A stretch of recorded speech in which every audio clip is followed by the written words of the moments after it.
নারায়ণগঞ্জের রূপগঞ্জে তারাব পৌরসভার খাদুন এলাকায় রনিনিট অ্যান্ড কম্পোজিট নামে একটি ডাইং কারখানায় চলছে বিষাক্ত বজ্র ঢালার কার্যক্রম। এতে মরছে খামারের মাছ, নষ্ট হচ্ছে ফসলি জমি, অনুপযোগী হয়ে পড়েছে চলাচলের রাস্তা ও বিপর্যস্ত হচ্ছে পরিবেশ। স্থানীয়দের অভিযোগ, রনিনিট ডাইং নামের কারখানাটি গভীর রাতে অপরিশোধিত বজ্র পানি ছেড়ে দেয় এবি সোয়েটার নামে একটি রপ্তানিমুখী পোশাক কারখানার মাছের খামারে। আর ভোর হলেই সেই পানির প্রভাব দেখা যায়। ফলে পুকুরে ভেসে উঠে মরা মাছ, বাতাসে ছড়িয়ে পড়ে তীব্র পচা গন্ধ। এ ব্যাপারে স্থানীয় বাসিন্দা ও এবি সোয়েটার কারখানার ব্যবস্থাপনা পরিচালক আমজাদ আলী ভূঁইয়া বাদী হয়ে তারাব পৌরসভার প্রশাসক সাইফুল ইসলাম বরাবর অভিযোগ দিলেও বন্ধ হয়নি পানি ফেলা। এখানে প্রায় 20-22 লাখ টাকার মতো মাছ এখান থেকে মারা গেছে। এরপরে এই বছরের রমজান থেকে শুরু হলো, এই রাস্তার কাজ ধরার পর থেকে ওরা পানিটা এই পাশে নিষ্কাশন করতেছে। দুর্গন্ধ ছিল, অনেক পানি উঠছে, এই পুকুরের যত মাছ আছে এগুলো সব মারা গেছে। ওইখানে ভিতরে যে গাছগাছালি গুলা বুনছে, সবজি টবজি গুলা ছিল, এগুলো সব মরে গেছে। রনিনিট অ্যান্ড কম্পোজিট কারখানার পচা পানি এবি সোয়েটার কারখানার ভেতরে প্রবেশ করে সৃষ্টি হয় জলাবদ্ধতা। জলাবদ্ধতার কারণে টানা 7 দিন বন্ধ থাকে এবি সোয়েটার পোশাক কারখানার কার্যক্রম। শিপমেন্ট ক্যান্সেল হয়ে গেছে, তারপর ফ্লোরে এই সময় এতটুকু হাঁটু পরিমাণ সমান পানি হয়েছে, এই জন্য আমাদের কাজ বন্ধ ছিল। কাজ করতেছি, হঠাৎ করে পানি এসে পড়ছে ফ্লোরে। পানি আসার পর পানি অনেক বন্ধ, আবার অনেক কালো পানিগুলো।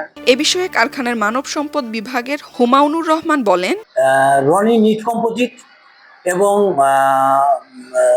জিএম ডাইং অ্যান্ড প্রিন্টিং এরা তাদের আনট্রিটেড ওয়াটার আনঅথরাইজলি ওপেন জায়গায় আমাদের নর্মাল ধান ক্ষেত, মাঠ এবং ফেলতেছে। এবং ইদানিং এত বেশি পরিমাণ যে আমাদের পুকুর, ইভেন আমাদের যে নর্মাল মাঠ, আমাদের উঁচু জায়গায় যে ফসলি জমি, আমের বাগান, কাঁঠাল গাছ, আম গাছ, সুপারি গাছ, এগুলো সব মরে যাচ্ছে। এ ব্যাপারে উপজেলা নির্বাহী কর্মকর্তা ও তারাব পৌরসভার প্রশাসক সাইফুল ইসলাম বলেন, এ ব্যাপারে এবি সোয়েটার কারখানা থেকে একটি অভিযোগ করা হয়েছে। জিএম ডাইং এবং রনি ডাইং এ আমরা নতুন করে একটা আউটলেট তৈরি করে দেওয়ার চেষ্টা করেছিলাম, কারণ আমাদের টার্গেট ছিল অ্যাজ এ ইওনো কিংবা অ্যাজ এ প্রশাসক হিসাবে এখানে যতগুলো ফ্যাক্টরি রয়েছে সেগুলোকে রান করা, সেগুলোকে যাতে সার্ভাইভাল মুডে থাকে সেই ব্যবস্থা করে দেয়। তাদের ওয়েস্ট ওয়াটার এবি সোয়েটারে যাচ্ছে।